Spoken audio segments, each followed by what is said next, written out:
Des bouillettes maison ultra simples, ultra économiques, ton banane, c'est parti.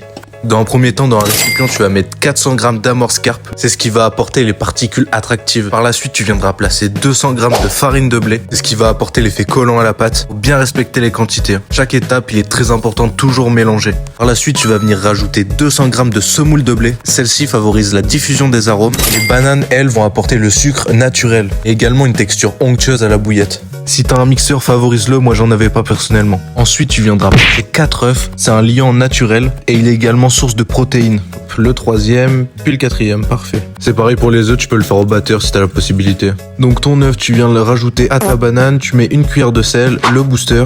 Bon, il me restait du thon banane, mais après tu mets le goût que tu veux suivant la bouillette que tu fais. Pareil, bien mélanger le tout et on voit que ça donne une belle couleur. Puis tu vas rajouter un tout petit peu de thon. En soi, il n'y en avait pas forcément besoin, mais j'avais envie de tester. Et hop, maintenant ça va être la partie du pétrissage. Tu vas ajouter ton liquide à ta poudre délicatement, progressivement. Ensuite, moi après, je te le conseille de le faire à la main pour le coup. Et donc là, tu peux voir que ça me fait deux belles bouboules de 600 grammes. Et donc là, en modèle, j'avais que des bouillettes de 14, alors j'ai essayé de faire du 20. C'est pas parfait parce que j'ai pas de machine, mais je suis déjà assez satisfait du résultat. Par la suite, tu vas laisser bouillir de l'eau, puis les incorporer pendant 3 minutes.